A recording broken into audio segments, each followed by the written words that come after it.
마음을 정리하시겠습니다. 성령님께서 예배 함께 하십니다. 주약 있을 때에 함께 묵도하심으로 주일 오전 예배를 하나님께 드리겠습니다.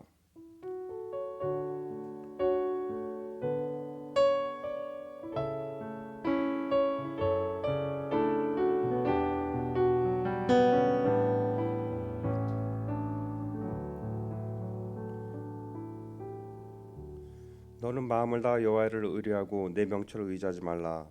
너는 범사에 그를 인정하라. 그리하면 내 길을 지도하시리라. 하나님이 영이시니 예배하는 자는 신령과 진정으로 예배할지니라. 창조주 되시며 역사의 주인이신 주 여호와 하나님, 죄와 사망에서 우리를 건지신 주 예수 그리스도의 구속의 은총을 길이 찬양하고 오늘도 살아계시며 우리를 부르시며 성결케 하옵시는 주를 찬송함나이다. 성부 성자 성령의 하나님, 세세무토록 영광을 받아 주옵소서. 전능하신 하나님, 오늘 거룩한 성일을 맞아여 주전에 나와서 주님께 예배드려 주게 주신 은혜를 진심으로 감사합니다. 이 시간에 저희 마음을 정결하게 하옵시고 몸과 마음과 뜻과 정성을 다하여 하나님께 신령과 진정으로 예배드리길 원합니다. 저희의 예배를 받아 주옵소서. 거룩하신 예수님 이름으로 기도드립니다. 아멘. 모두 자리에서 일어나셔서 찬송 39장 부르겠습니다.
성시교도 읽겠습니다. 교동문 21번 시편 34편입니다.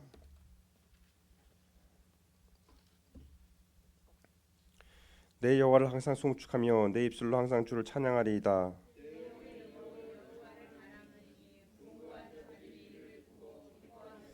나와 함께 여호와를 광대하시다며 함께 그의 이름을 높이세.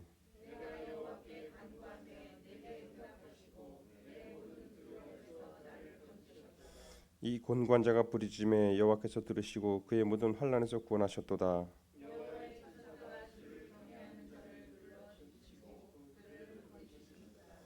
너희는 여호와의 선하심을 맛보할지어다. 그에게 피하는 자는 복이 있도다.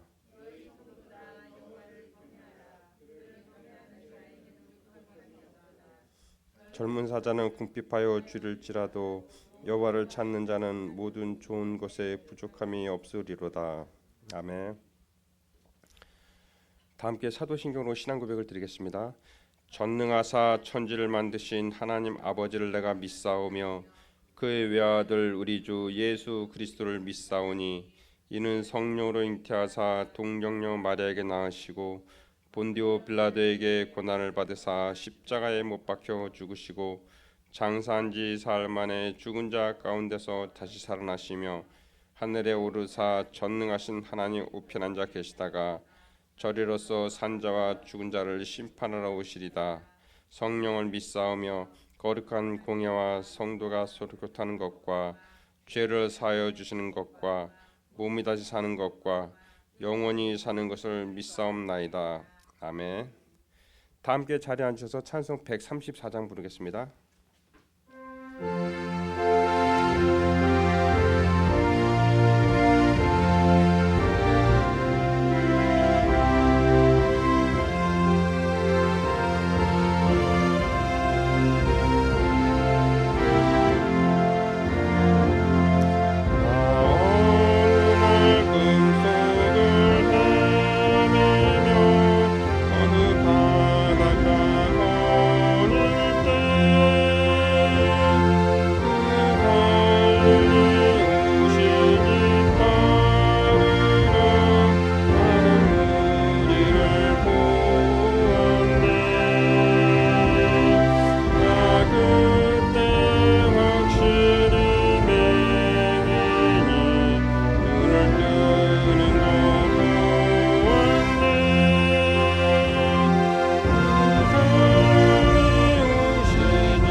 은혜가 풍성하신 아버지 하나님, 은혜와 사랑을 감사를 드리옵니다. 아버지, 죄악으로 죽을 수밖에 없는 저희들을 사랑해 주시고 이 시간도 하나님 잔존으로 불러주셨사오니 하나님 늘 은혜롭고 슬기로운 자녀 되게 도와주시기만을 간절히 바라고 원합니다. 아버지, 사랑하는 이 재단을 이곳에 세워주시고 영광 받아주신 아버지 하나님, 더욱더 이 재단이 부흥 발전하며 아버지 맡은 바 사명 잘 감당하는 아버지 창직이로 살아가기에 조금 더 부족함 없도록 도와주시고 힘주시고 능력 주시고 믿음 주시기만을 간절히 바라고 원합니다. 사랑하는 아버지, 믿음의 형제들 가정마다 하나님 지켜주시고 아버지 유치부로서부터 작년에 이르기까지 아버지 지켜주셔서 더욱더 아버지 성실함으로 살아갈 수 있도록 도와주시고 인도하여 주시옵소서. 사랑하는 풍성교회에 더욱더 함께하여 주셔서 사랑하는 목사님 영육간의 강건함으로 지켜주시고 이 시간도 말씀 내려주실 때 그 말씀에 은혜 받고 돌아가는 저희들의 심령이 되게 도와주시기만을 간절히 바라고 원하며 예수 그리스도의 이름으로 간절히 기도드립니다.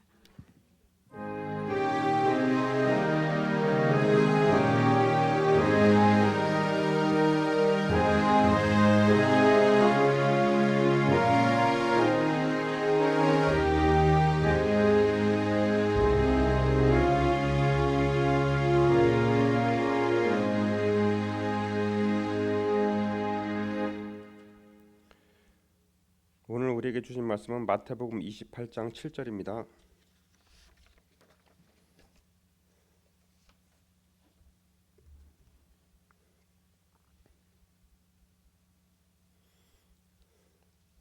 또 빨리 가서 그의 제자들에게 이르되 그가 죽은 자 가운데서 살아나셨고 너희보다 먼저 갈릴리로 가시나니 거기서 너희가 배우리라 하라. 보라, 내가 너에게 일렀느니라 하거늘. 아멘.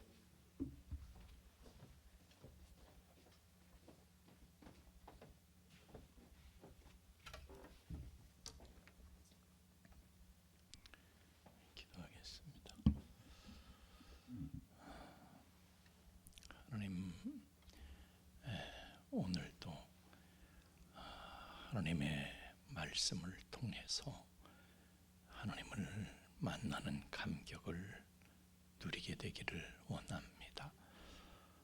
주시는 말씀을 우리가 지식으로 사람의 말로 받지 아니하고 하나님의 능력으로 생명으로 이 말씀을 받을 수 있도록 성령님 역사하여 주옵소서.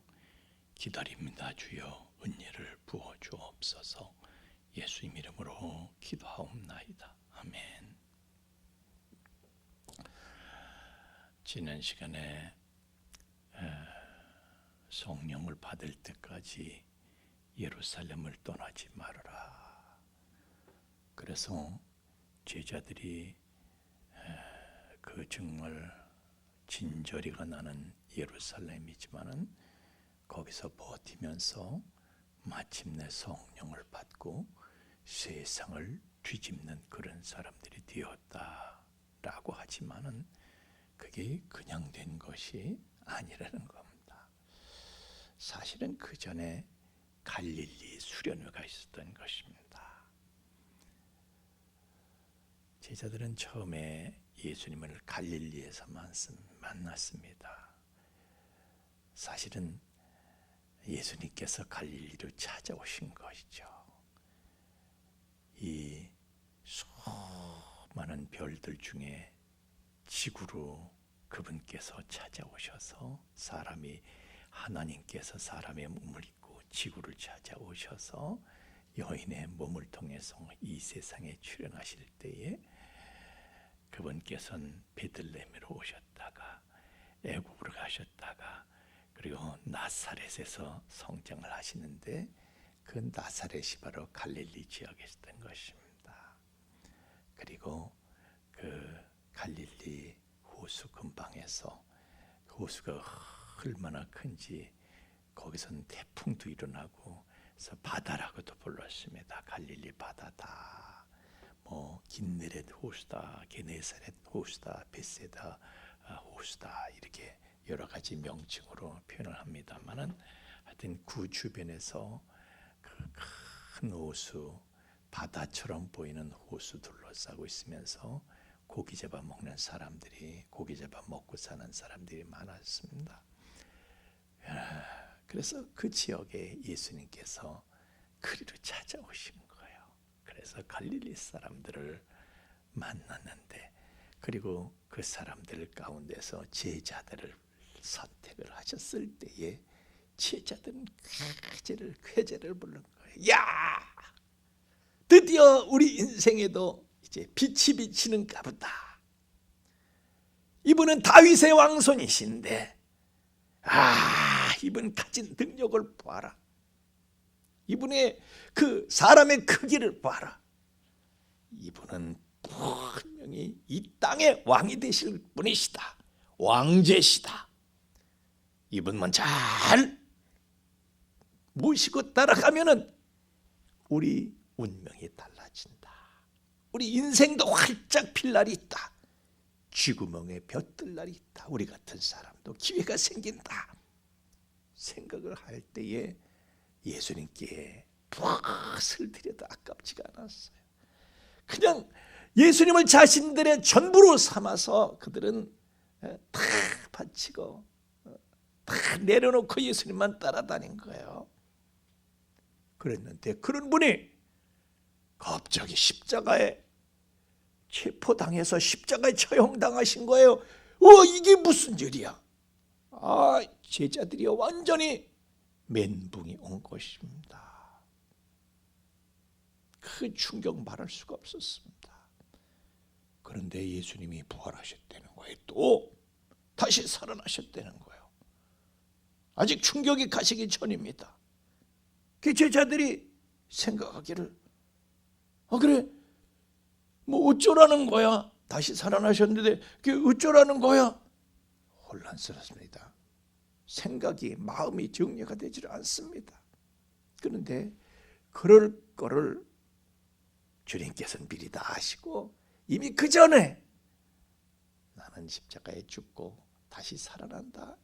요나의 기적밖에 너희들에게 보일 것이 없다. 그 내가 다시 살아나면은 너희보다 먼저 내가 갈릴리로 가 있겠다. 이렇게 마가복음 24장 28절에서 말씀. 그리고 예수님께서 막상 죽으셨을 때 그 무덤을 여인들이 찾아왔어요. 마리아가 찾아왔어요. 마리아들이 찾아왔지. 그런데 예수님께서 말씀하시기를, 가서 내가 살아났다는 거, 죽은 자 가운데서 살아났고, 그리고 먼저, 너희보다 먼저 갈릴리로 갈 걸, 갈릴리로 가 있을 것인데 거기서 너희가 배우리라. 그리로 와라. 이 말씀을 전하라고 그랬어요.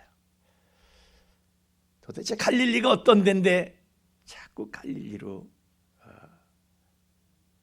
그분께서는 갈릴리로 오셨고 또 갈릴리로 가시겠다고 하는 것이고 또 갈릴리로 다시 오라고 그러시는 건가? 예수님이 먼저 가서, 갈릴리가 어떤 곳입니까? 좀 전에도 말씀드린 것처럼 예수님께서 사실 제자들이 예수님을 찾아간 게 아니라 예수님이 먼저 제자들을 찾아가서 그들을 부르셨고, 그렇게 해서 처음 예수님을 만난 곳이 갈릴리입니다. 사실 성경을 가지고요, 역사를 쭉 더듬어보면 갈릴리는 그렇게 단순한 곳은 아닙니다. 갈릴리가 성경에 처음 등장하는 것은 여호수아가 가나안 땅을 정복한 다음에 땅을 분배를 하지요. 그런데 그 땅 분배 과정을 제가 말씀드린 적인데, 요단 동편의 땅은 므낫세 반 지파와 갓 지파와 르벤 지파한테 모세가 살아생전에 먼저 분배를 했고, 그리고 서편의 땅은 유다 지파, 그리고 그 위에 에브라임 지파, 이 5지파가 땅을 먼저 분양을 받은 거예요. 그리고 나머지 7지파가 나중에 그러니까 딸아지 7지파죠. 뭐 좀 한다 하는 5지파가 먼저 영향력 있는 5지파가 이스라엘 주도하는 5지파가 먼저 땅을 분배받고 제비뽑기로 그렇게 하고 나서 나머지 7지파한테 너희들이 지도를 그려가지고 다 댕겨보고 그러면 그 땅을 제비뽑기로 너희들한테 다시 분양을 할 거야. 그래가지고 나머지 지파가 분배를 받는데 저 북쪽에 갈릴리 호수를 끼고 있는 그 산악 지역에 있는 땅이 갈릴리인데 거기는요 원래는 납달리 지파한테 주로 납달리 지파한테 분배를 했고 그런데 이제 이사갈 지파나 스불론 지파나 아셀 지파나 그 사람들도 일부 지역을 이렇게 분양을 받고 그랬던 거예요. 그러니까 사실은요 시시해서 뭐 별 쓸모가 없어서 유수한 5지파는 외면했고 막 그리고 뭐 그걸 서로 달라붙는 땅이 아니기 때문에 그냥 분배해서 나머지 지파한테 분배했던 나머지 땅이고 찌개기 땅이고 막 그런 것이 갈릴리였던 것입니다. 또 솔로몬이 성전을 7년 동안 건축을 하고 자기 궁전을 13년 동안 건축하고 그러는데 저 두로의 히람 왕의 도움을 받았죠. 그래서 인력을 공급받고 자재를 공급받고 하여튼 그 사람이 아주 큰 역할을 해가지고 솔로몬이 사례를 하는데 그 바로 납달리 평야 갈릴리 지역의 납달리 평야를 그 사람에게 선물을 했어요. 선물을 했어. 그랬더니 그 히람이 뭐 이런 땅을 이런 쓸모없는 이런 형편없는 땅을 줬나? 그러면서 그 땅을 카브의 땅이라고 불렀다. 그런 땅을 유대인들은 갈릴이라는 이름을 붙여서 부르게 되었던 것입니다. 뭐 이렇게 갈릴리 땅은요, 뭐 그냥 이렇게 사람들이 치워버리는 절로 가 뭐 그런 치워버리는 땅이지 그걸 저거 뭐 지금의 강남처럼 말이죠. 꼭 저 땅을 차지해야 되겠다 그런 땅이 아닌 거예요. 저를 치아라 마 그런 땅이지. 마태복음 4장 15절에는요. 이방의 갈릴리여 그랬어. 스불론 땅, 스불론 지파가 있고 납달리 지파가 있고 막 그랬는 스불론 땅과 납달리 땅과 요단강 저 해변길과 이방의 갈릴리여. 그래서 이방의 갈릴리다. 왜냐하면 거긴 이방 지역하고 인접해 있었기 때문에요. 껄떡하면 이방인들이 침입을 해. 막 그러다 보니까 이방인들이 거기 와서 들어와 살기도 하고 혼혈 이방인과 유대인의 혼혈족도 많고 가나안 원주민이 그러니까 거기 많이 살았단 말이에요. 가나안 족속들이 막 그러다 보니까 말이 엉망이야. 말이 뒤에 엉켜가지고 언어가 혼잡하고 사투리가 심하고 거기 사는 사람들이요 그 사투리가 티가 나는 거예요. 누가 들어도 갈릴리 사람이야 말하는 것 들어보면은 베드로의 인생의 흑역사가 일어난 것도 바로 그것 때문에 그런 거예요. 아니 예수님 잡혀서 끌려갔을 때 대제사장 가야바 집에 끌려갔을 때 지금 마당에서 하녀가 베드로를 보고 당신도 저 갈릴리 사람 예수 갈릴리 사람 예수와 함께 있었던 사람 아니냐 그러고 물어요. 예수님은 갈릴리 사람이었던 거죠. 나사렛에서 크셨으니까 갈릴리 지역에서 크셨어요. 너 갈릴리 사람 예수 그 일당 아니냐? 그랬더니 베드로가 난 네가 무슨 말 하는지 모르겠다. 그러고 잡아뛰는데 말이죠. 시치미대로 뚝 떼는데 말투가 이상한 말투가. 그래서 또 물어보는 거예요. 아니라고 또 물어보는 거예요. 저주까지 하는데 말하는 거 들어보니까 딱이야 딱. 그러니까 이런 식인 거예요. 사투리가 심하니까 여기 평양에서 온 사람이 있는데 물어봤어요. 우리가 당신 피양 출신이 아니요? 그랬더니 그 사람 하는 말이 너무 뭔 소리 하는 기요? 내래 피양 알지도 못하지비. 그러면은 평양 사람 아니라고 그러는데 말은 평양 사람이야. 아무리 잡아떼도. 베드로가 그랬던 거예요. 그러니까 잡아떼어도 너 그렇게 자꾸 물어보는 거예요. 자꾸 맞는데 자꾸 물어보는 거예요.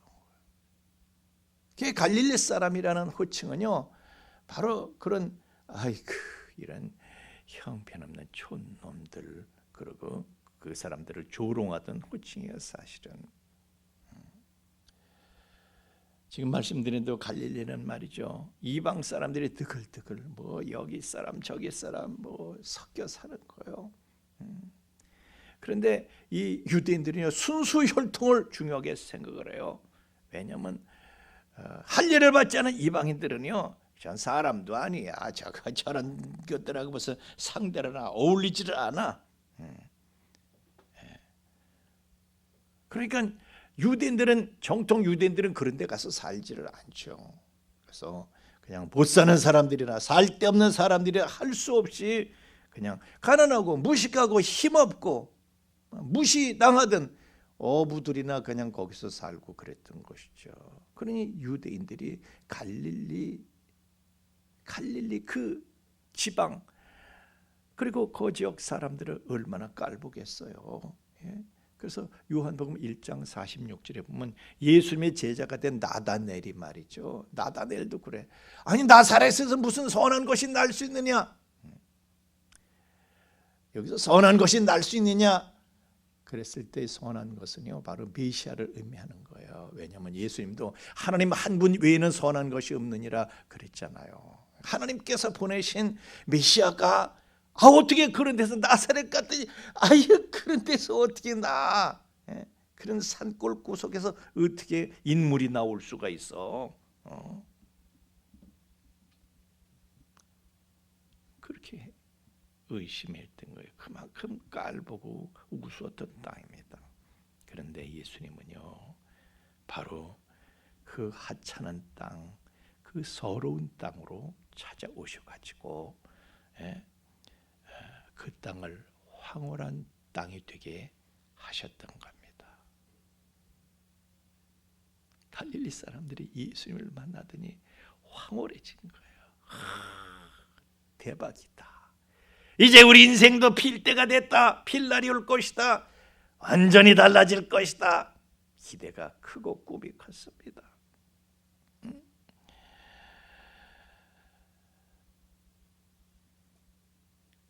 왜 예수님께서는 그 형편없는 땅을 그렇게 황홀한 땅으로 만드셨을까요? 바로 그게 하나님의 일하시는 방법이기 때문에 그렇습니다. 하나님은 건축자의 버린 돌이 모퉁이의 머릿돌이 되게 하시는 분이신 줄로 믿습니다. 베드로가 증거한 예수님이 바로 그런 분이에요. 건축자의 버린 돌이 모퉁이의 머릿돌이 되신 분이 바로 예수님이시고, 하나님은 그렇게 일하시는 분인 거예요. 그래서 마태복음 4장 15절 16절 말씀에 보면은 이런 말씀이 있습니다. 스불론 땅, 납달리 땅, 요단강정 해변길, 이방의 갈릴리여, 그 흑암에 앉은 백성들, 거기에 사람들은요, 흑암과 사망의 그늘진 땅에 살았던 거예요. 그 사람들은 소망이 없던 곳이에요. 그것은 별 볼 일 없던, 소외되고 버려졌던 그런 땅입니다. 흑암과 사망의 그늘진 땅에 살던 서러운 사람들이 예수님을 보니까 빛을 본 거예요. 어둠 속에서 그늘진 땅에 살던 사람들이, 흑암 속에 살던 사람들이 빛을 본 거예요. 빛을 본 거예요. 예수님 보더니. 여러분, 빛이라는 것은요, 어두운 데서도 빛나는 거예요. 환한 데서 빛을 비춰봐야 별 그렇게 큰 효과가 없어. 근데 어둠 속에서는 작은 빛도 크게 보이는 거예요. 그 흑암의 땅에 살던 사람들이, 그늘진 곳에 있던 사람들이 주님을 보니까요, 확 눈이 부시는 거야. 주님이 더 빛이 나, 눈이 부셔. 그래서 주님만 보여, 주님만 보여. 그렇게 주님은요, 주님을 보면은 주님 밖에는, 주님이 너무 눈부셔서 주님 밖에는 안 보이는 그런 사람들에게 주님께서는 찾아가시는 거예요. 우리에게도 주님께서는 그렇게 하신 거예요.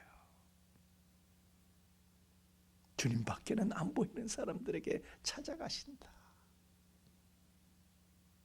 여러분, 주님께서 이런 말씀하신 적이 있어요. 건강한 자에게는 의원이 쓸데없고 병든 자에게라야 의원이 쓸데있다, 이런 말씀하셨어요. 무슨 얘기냐면, 내가 건강하잖아요. 이 사람 의사래. 의사인가 보다. 뭐 의사?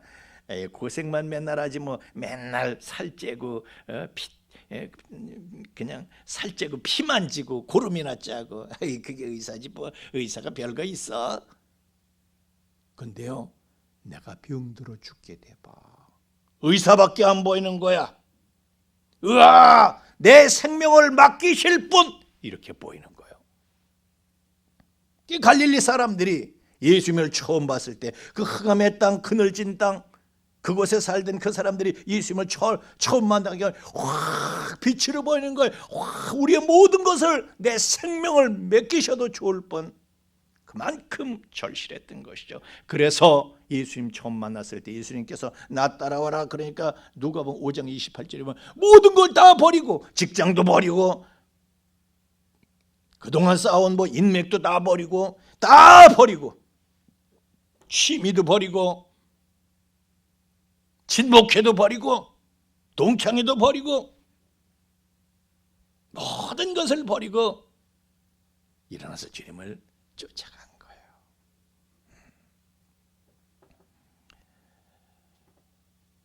이제 그 사람들이 예수님을 만나니까요, 예수님이 너무 빛이 나서 이제는 다른 거 필요 없어. 이분이면 돼. 이분 한 분만으로 나는 만족해. 예수 한 분만으로 나는 만족해. 너무 황홀해서 그분을 쫓아갔던 것입니다. 주님은요, 주님이 너무 밝게 보여가지고 주님 한 분밖에 안 보이는 그런 사람들을 주님께서 찾아가시는 거예요. 그런 사람이라야 하나님으로 가득 차서, 가득 하나님으로 채워져서 하나님께서 쓰시기에 합당한 사람이 되거든요. 하나님 나라에 요긴한 사람이 되는 거예요. 여러분, 주님께서 우리를 찾아오신 이유가 뭡니까? 우리가 잘난 예루살렘 사람이라 찾아오셨습니까? 배운 거 많고 가진 거 많고 대우받는 예루살렘 사람들이라 우리를 찾아오셨습니까? 그게 아닙니다. 디모데전서 1장 12절 말씀에 보면은 바울이 그렇게 고백해요. 나를 충성되이 여겨 내게 직분을 맡기심이니, 그분께서 나는 사실 별 볼 일 없는 사람인데 그분이 나를 그렇게 보셨다는 거예요. 나를 충성되다고 여기신다는 거예요. 바로 그거예요. 주님께서는요, 우리가 주님만 바라볼 사람, 예수밖에는 안 보이는 사람, 그런 충성된 사람으로 주님께서는 보셨기 때문에, 그래서 우리를 찾아오신 거예요. 주님 말고 다른 건 안 보일 사람으로 우리를 보시고 우리를 찾아오신 거예요. 그래서 우리를 제자로 부르신 거예요. 우리를 제자로. 따라합시다. 우리를 제자로 부르셨다. 예, 목사님, 그런데요, 나는 그러지 않잖아요. 나는 그런 사람이 될 수 없나 봐요. 아닙니다. 주님의 안목이 더 정확합니다. 이 세상신이 나를 속여서 나는 그런 사람이 아닌가 보다 생각할 뿐이지, 사실은요, 주님의 안목이 맞는 거예요. 주님께서는 내가 주님 한 분만으로 만족할 수 있는 그런 갈릴리 사람이기 때문에 주님께서는 나를 찾아오셔서 나를 제자로 부르신 것이다. 깨달으시길 주의 이름으로 축원합니다. 여러분들은 그런 사람들이에요. 세상 신이 우리를 끌고 다니면서 우리를 속이고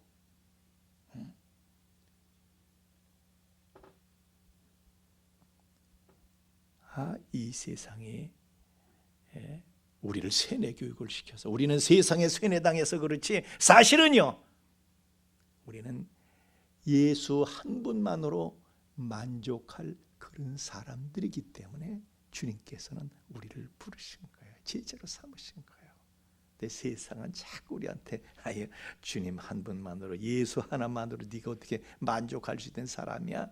그러고 자꾸 우리를 속이고 말이죠. 우리를 끌고 가서 세상에 가서 자꾸 그물질하게 만드는 거예요.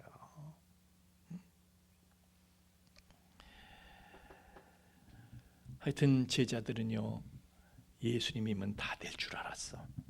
그래서 예수님만 따라가면 대박 날 줄 알고 예수님을 쫓아갔는데 예수님이요 십자가 달려서 처형을 당한 거예요. 멘붕이 온 거예요. 이게 뭐야? 어떡하지 이제? 예수님께서 부활하셨대. 근데 그거 봐도 정리가 안 되는 거예요. 생각이 마음이 정리가 안 돼. 그런데 여러분 실제로 부활이라는 것이 무엇입니까? 예수님께서 부활은요 그동안 예수님께서 평생 행하신 모든 기적을 다 덮어버리고도 남을 만한 엄청난 일이었던 거예요. 그래서 예수님께서 요나의 표적밖에는 너희들에게 보일 표적이 없다 이렇게까지 말씀하셨던 거예요. 이 부활이 뭡니까? 죽여도 안 죽여 아무리 죽여도 소용이 없어. 그분은 생명의 주관자가 되신 분이에요. 그분의 생명을 어떻게 할 수가 없어. 생명의 주관자가 되신 분이시기 때문에. 그리고요 그것은 그분은 이 땅의 왕은요 다 한때 잠깐 반짝하지만 금방 늙어서 금방 죽어. 근데 주님은 그런 시시한 이 땅의 왕, 제자들은요 그분이 이 땅의 왕이 되실 줄 알았는데 그런 시시한 이 땅의 왕이 아니라 그런 이 땅과 지구를 포함해서 모든 우주, 아니 그걸 초월해서 말이죠. 이 하늘과 땅과 우주를 포함한 하늘과 땅의 모든 권세를 가지신 분이시다. 그런 근본 하나님의 본체시다. 하늘과 땅의 모든 권세를 가지신 근본 하나님의 본체시다. 그걸 보여준 사건이 바로 부활이다. 그런 얘기예요. 제자들이 그걸 봤어요. 엄청난 것을 본 거예요. 엄청난 하나님의 역사, 엄청난 하나님의 능력, 권세, 그것을 본 거예요. 부활을 통해서. 그런데 정신이 없어가지고 그걸 제대로 깨닫지를 못합니다. 워낙 충격을 받아가지고. 주님께서 갈릴리로 가라. 그래서 갈릴리로 가기는 갔어요.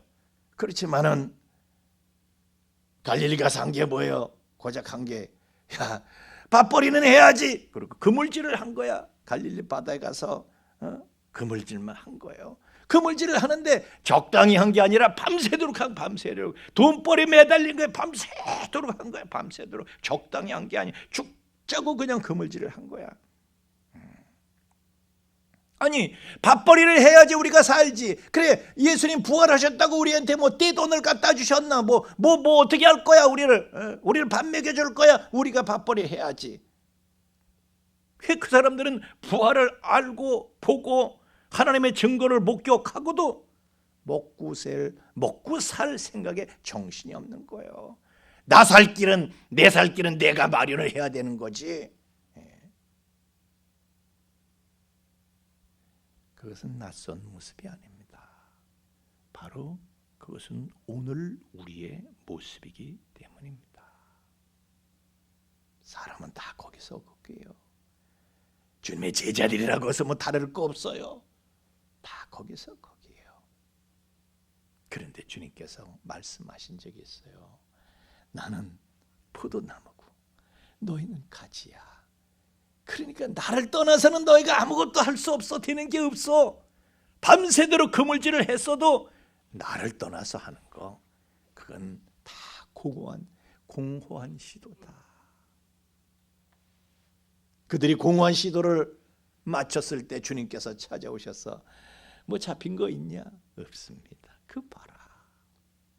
그러면 이제 그물을 배 오른편에 내려봐라. 그래서 내렸더니 그냥 그물이 한가득 그냥 물고기가 153마리가 다 잡혔다는 거예요.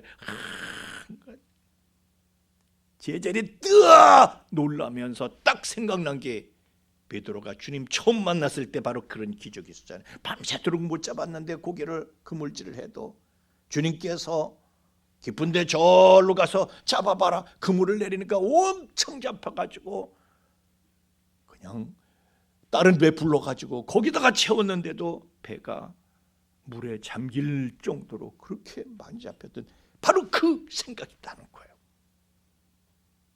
주님께서는 주님을 처음 만났던 때 그 감격을 다시 기억나게 하시고 그리고 그때로 되돌아가도록 그렇게 만드셨던 것입니다.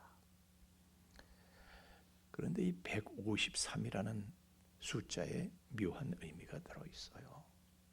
그때 당시에 물고기를 판매하던 상인들은요, 고기를 분류할 때 153가지로 분류를 했대. 그러니까 이건 무슨 소리냐면 153마리가 잡혔다는 건 야, 너희들은 세계 모든 민족, 흰둥이든 껌둥이든 누른둥이든 뚱뚱이든 돌쭉이든 키가 큰 사람이든 작은 사람이든 착한 사람이든 성질이 지랄맞은 사람이든 점잖은 사람이든 조폭이든 모든 사람을 다 끌어모을 일을 할 사람들이고 그런 능력을 가진 사람들이다. 주님께서 그걸 실증적으로 보여주시던 겁니다. 너희들은 모든 사람들을 끌어모으고 품을 수 있는 사람이다.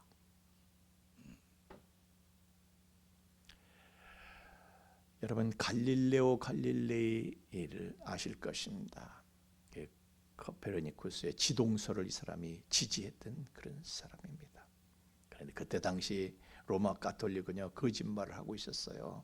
야, 태양이 움직이는 거지 무슨 지구가 움직이는 거냐? 너 그따위 소리 하면은 직인당해. 그래서 법정에서 갈릴레오 갈릴레이가 직인되니까 그냥 가만히 있다가 법정 밖을 빠져나오면서 그래도 지구는 돈다 이렇게 말했던 사람이 갈릴레오 갈릴레이죠. 진실을 외면할 수 없는 사람. 그 사람이 갈릴레오 갈릴레이입니다. 근데 갈릴레오 갈릴레이가 무슨 뜻인가 하면 갈릴레오는요 갈릴리 사람이라는 단수고 갈릴레이는 복수에 이를 붙이잖아요. 구스 기스 이런 식으로. 갈릴레이는 갈릴리 사람들이라는 뜻입니다. 그게 교회인 거예요. 여러분은 한 사람 한 사람은 다 갈릴레오야. 그리고 우리 전체는 갈릴레이인 것입니다. 우리는 갈릴레오면서 갈릴레이인 사람들입니다.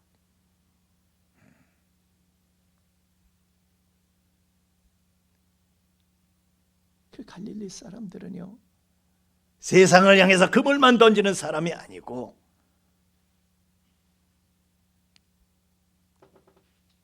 갈릴리에서 다시 만난 예수님은 어떤 분입니까? 자기네들이 전에 알던 그냥 이 땅의 왕으로 끝날 줄 알았던 그런 단순히 그런 분이 아니라 사실은요 그보다 훨씬 엄청난 상상할 수 없을 만큼 엄청난 창조주가 되시는 하늘과 땅의 모든 권세를 가지신 엄청난 분이셨던 거예요. 우리는 그분을 다시 갈릴리에서 만나야 하는 것입니다. 그분을 다시 갈릴리에서 다시 만나가지고 꿈을 회복해야 됩니다. 예수면 다 된다. 주님 한 분만으로 나는 만족할 수 있다.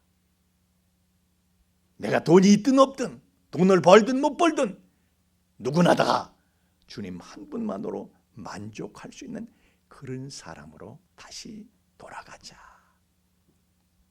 그분을 처음 만났던 대로 돌아가자. 계시록 2장 5절 말씀대로 처음 사랑으로 돌아가서 네가 어디서 떨어졌는지를 생각하고 다시 처음 행위를 가져라.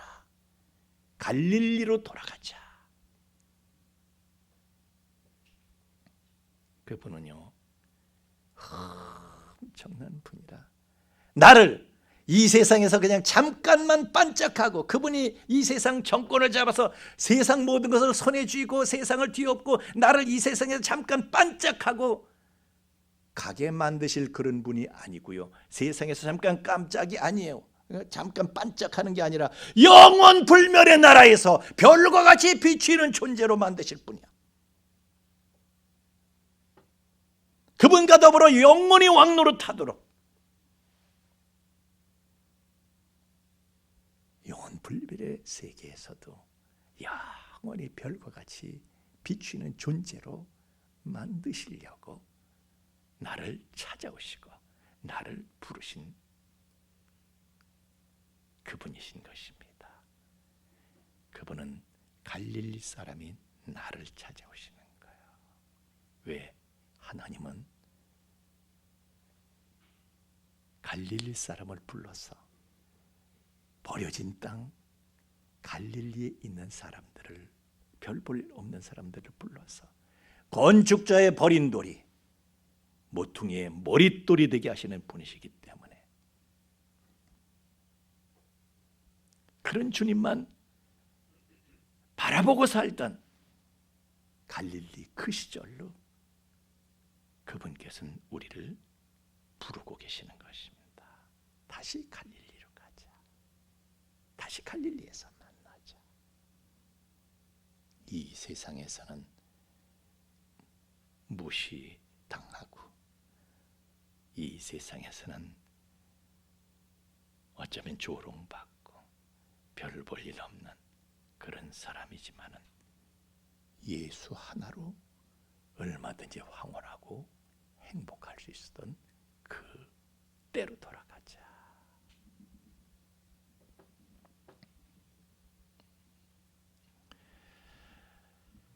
여러분, 교회가 코로나 지나면서 세상 사람들이 멸시하는 데가 됐어요. KBS, MBC 이런 데서 교회를 코로나의 온상이다 이렇게 만들어버리고, 그래서요 사람들이 교회를 지나가면서 피던 담배를 끄지도 않고 그냥 교회를 향해서 던졌다는 거예요. 왜? 불이 난 나라에 빌어먹을 교회 그러고 그랬다는 거예요. 한국 사람들이. 한국에서만 그랬지. 그래서 한국 교회는요 그런 분위기 속에서 5만 교회 가운데 1만 교회가 사라졌습니다. 그래도 우리는 갈릴레오 갈릴리인 것입니다.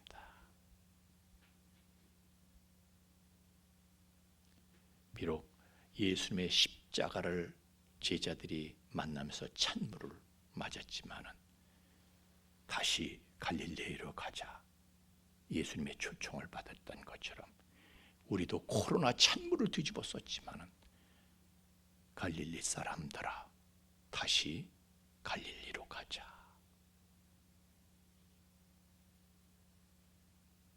우리가 다시 갈릴리의 감격을 회복한다면, 우리가 주님의 음성을 다시 듣는다면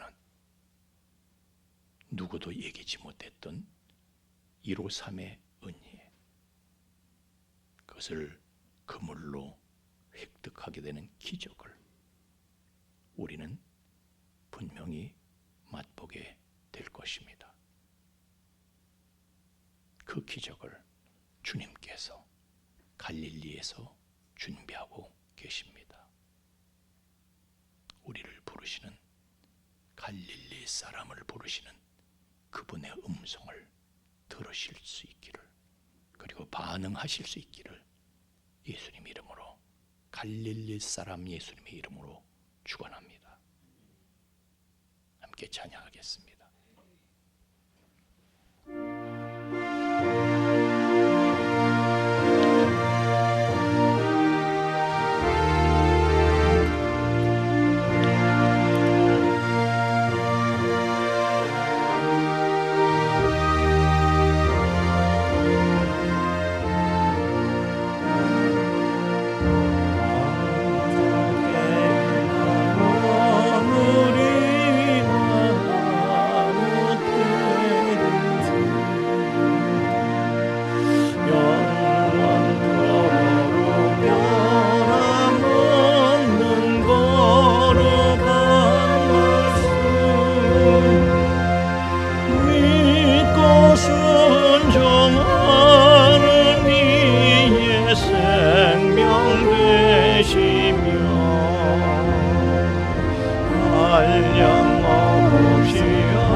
나오느리라 영원 모범이 한결같은 주 예수께 찬양합니다. 세상 지나도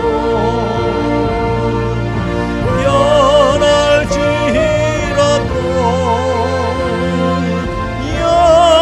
영원하신 주 예수 찬양합니다.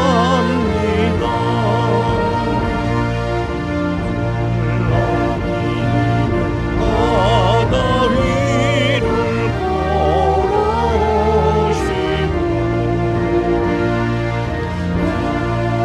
이제 험한 두바 잔잔케 하고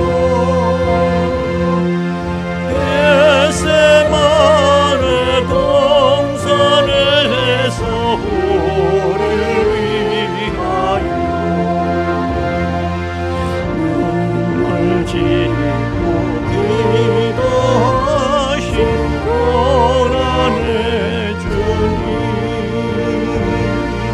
어저께 나오느리라 영원 모범이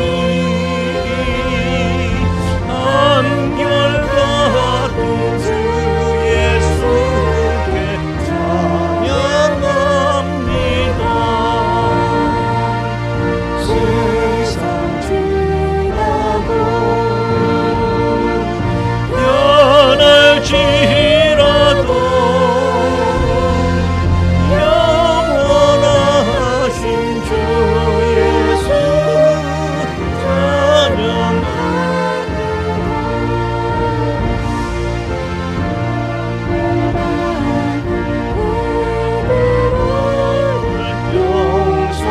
용서하시고 의심하는 너에게 확신 주시고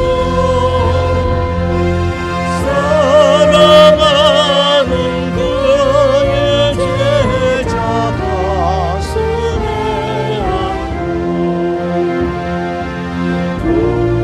부드러운 사랑으로 품어주셨네. 어저께 나오느리라 영원 보름이 한결같은 주 예수께 찬양합시다. 세상 지나고 변할지라도 영원하신 주 예수 찬양합니다.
우리에게 충격이셨습니다.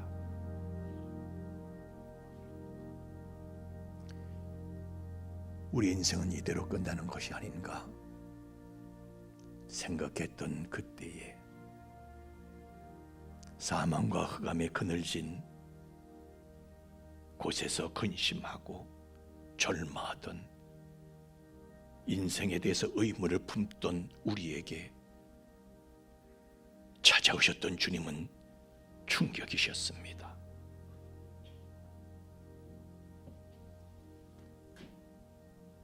우리 인생의 모든 문제에 대한 해답이시요 근본적인 답을 가지신 분이시요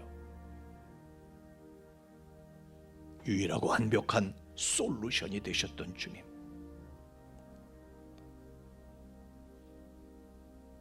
주님은 충격이셨습니다.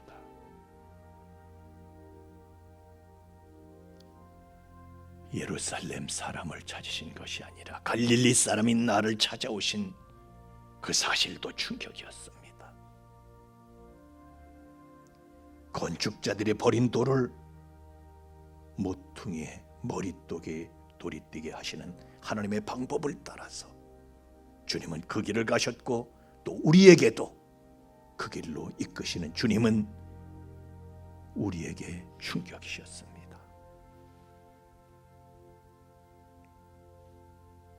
주님, 우리는 갈릴리 사람입니다. 우리는 갈릴레오요, 우리는 갈릴레 이들입니다.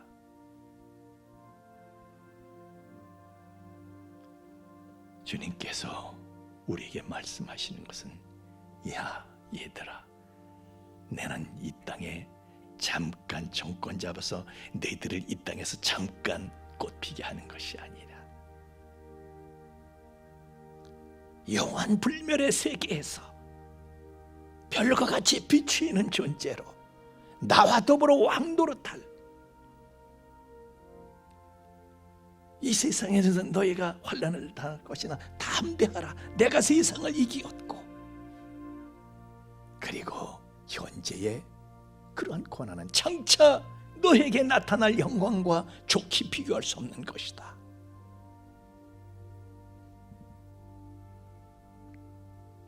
우리를 갈릴리로 초청하시는 주님께서는, 나는 너희가 하는 대로 이 땅에 왕에 그칠 사람이 아니다. 하늘과 땅의 권세를 가지고 보이는 세계와 보이지 않는 모든 세계를, 이 세상과 저 세상을 다스리는 주권자이며 인도자이다. 복의 근원이며 생명의 근원이 되시는 분이심을 우리에게 오늘도 말씀하시며, 자 갈릴리 사람들아, 나를 처음 만나서 예수가 전부였던 그때로 다시 돌아가자.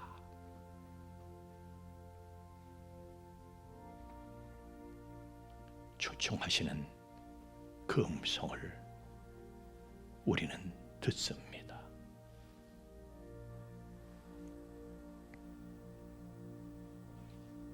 더 이상 세상의 그물질만 몰두하지 말고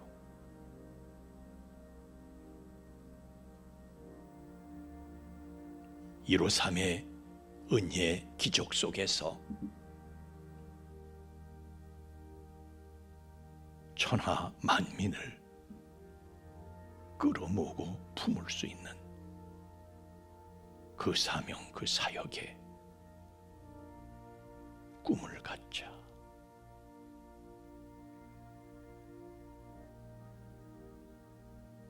갈릴리에서 우리를 기다리시는 주님의 음성을 듣습니다. 우리는 그 음성에 응답하여 다시 일어서리라. 그리고 일어나서 세상을 뒤집었던 주님의 제자들처럼 우리도 갈릴리 사람에게 부어지는 은혜를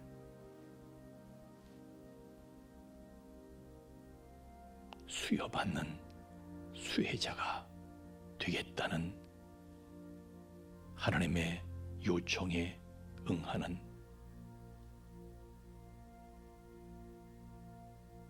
우리 믿음의 고백으로 그 고백을 진지하게 예물에 실어서 하나님 앞에 드립니다. 연락하시고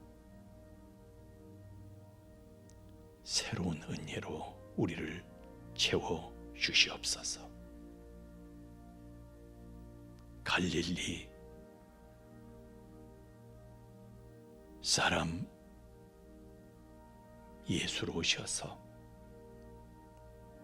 하늘과 땅의 모든 권세를 가지시고 우리를 새롭게 하시며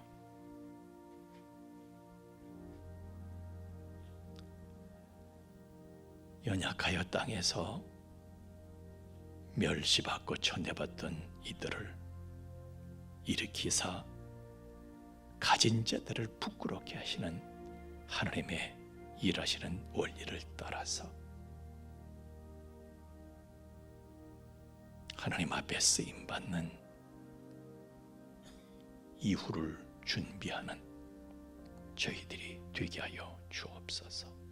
예물이 쓰이는 것이 주님 친히 함께 해주셔서 예물이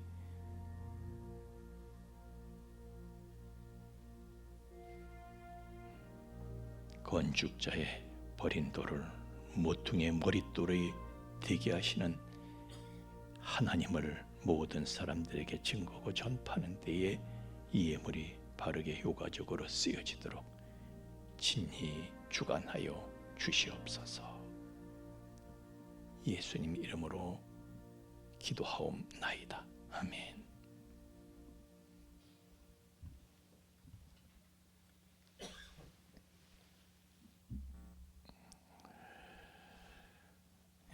우리 6월 첫 주에 응급제자 훈련 첫 번째 시간은요, 우리가 처음 하는 시도입니다. 이것을 위해서 여러분들이 많이 기도해 주셔서 지치지 않고 전하는 사람이나 받는 여러분이나 지치지 않고 정말 흥분과 거룩한 흥분 속에서 하나님의 말씀을 다시 받고 우리의 영혼이 소생하는 갈릴리 수련회가 될 수 있도록 위에서 기도해 주시고 또 기도해 주시길 바랍니다. 교재가 있습니다. 교재비는 10,000원을 받습니다. 거금을 받는 이유는 여러 가지가 있습니다. 사실은 여러 가지 이유를 생각하면 너무나도 싼 수업료고 책값이지만은 하여튼 그날 외상으로도 됩니다만은 하여튼 우리는 6월 첫 주에 11시 반에 1부 예배는 없고요. 2부 예배 시간에 11시 반부터 12시 반까지로 예정하고 있는데 여러분들이 흥분하면은 밤 12시 반까지가 될 수도 있습니다. 하여튼 낮 12시 반에 끝나고 싶으면 기도를 더 빡세게 하시고 그렇게 해서 우리 기도로 준비할 수 있기를 바라겠습니다. 우리 다 함께 일어나셔서 5장 찬송 부르신 다음 축도하고 예배 마치겠습니다.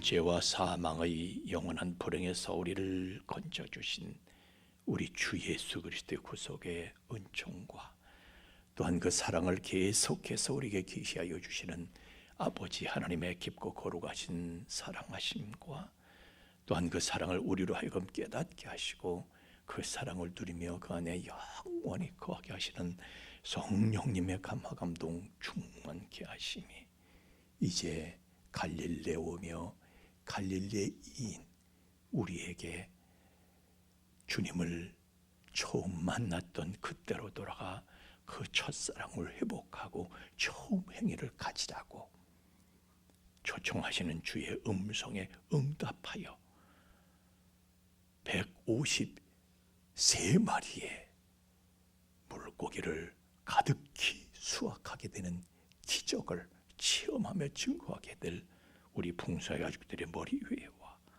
또한 그 가정 외와 삶의 터전 위에 이제로부터 영원토록 함께 계실지어다. 아멘.